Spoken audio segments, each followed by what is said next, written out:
Hello there. I don't know you, and you don't know me, but my name is Kelly. And as the title suggests, I'm about to tell you the time I had over 120 seizures in a day. Now, you see this picture of me here? Yes, I was around 13 years old.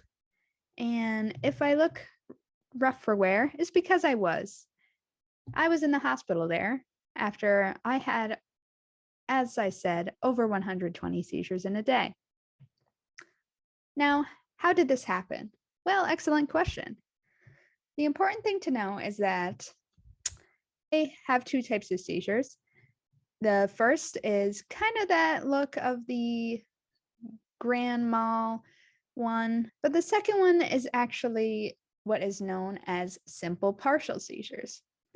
Simple partial seizures is where I'm actually conscious and my right side goes numb. I fall to the ground, still at danger of hitting my head, and tense up, and I can't move. There is rarely a warning for this happening, so when it happens, it happens. Now, what is important to know is that many things for people with epilepsy can bring about seizures. Some of the most notable ones are stress, sleep deprivation, what else? Flashing lights, jump scares actually is common. And I'm sure there's many more that I'm missing because it really depends on the person. Now, what is important for me that I should know is that when I had this extreme bout of seizures back to back to back on one day, I was around like 14 years old. I got diagnosed with epilepsy at 12 years old. So it was pretty soon after being diagnosed.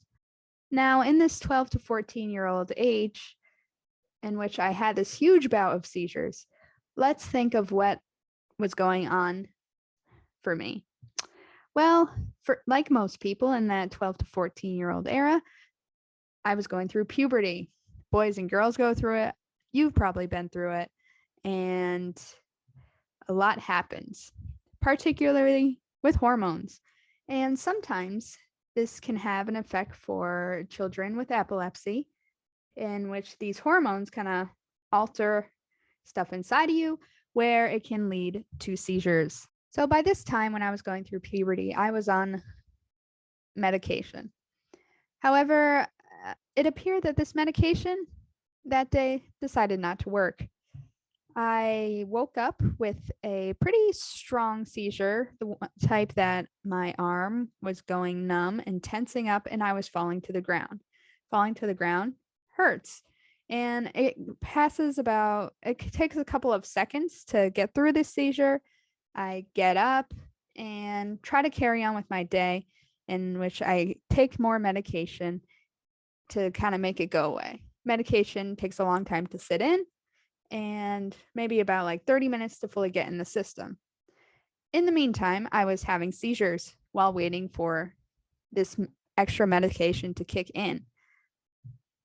So 30 minutes was passing. Every 90 seconds, I was tensing, falling to the ground, tensing, falling to the ground.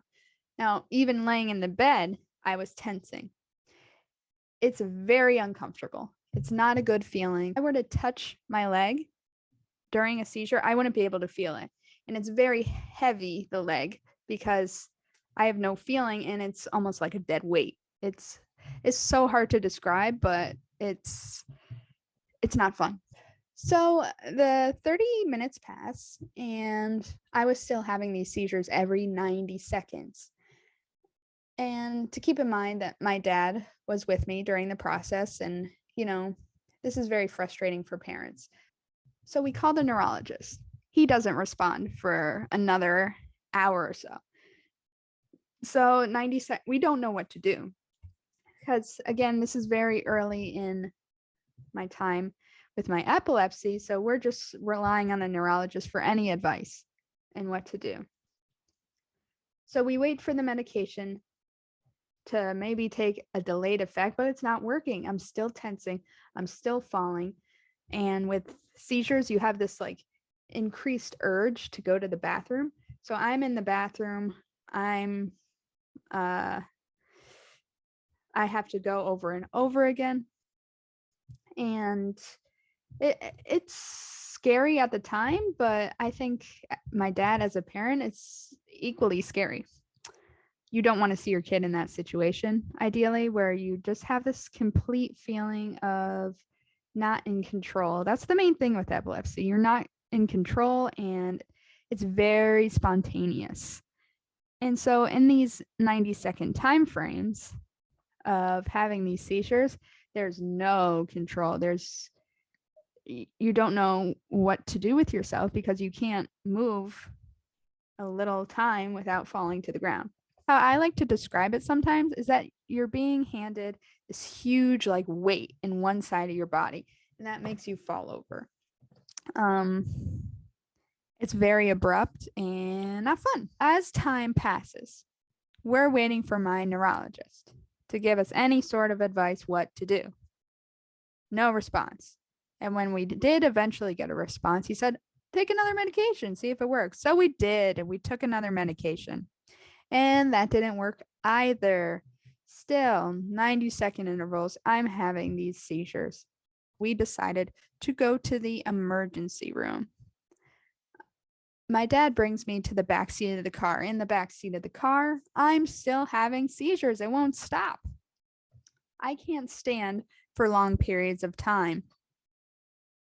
They at times start getting closer together, about maybe like minute, 30-second intervals sometimes, and very unpleasant. But this many seizures, not ideal. So my dad pulls up to that front of that emergency door, and I'm being taken in on a wheelchair. In the wheelchair, still having seizures. My dad says, my daughter's having these seizures. And we get pulled into the back of the children's hospital to check in. And the nurse says, hi, do you mind standing on the scale so we can get your weight? I'm having seizures over and over again. I don't think I can stand on the scale. The doctor comes by, sees the situation, is like, let's not put her on the scale right now. So I go and I get lifted into a hospital bed, pumped with some hardcore drugs, right? Ativan, I believe it's called, anti-seizure drug. They finally stop. It knocks me out. You know how much time passed? 2 hours. In that 2-hour time frame, every single minute, I was having a seizure. And guess how many minutes are in 1 hour? 60. 60 minutes in 1 hour. And there were 2 hours. 60 plus 60, that's 120. I had about 120 simple partial seizures in 2 hours.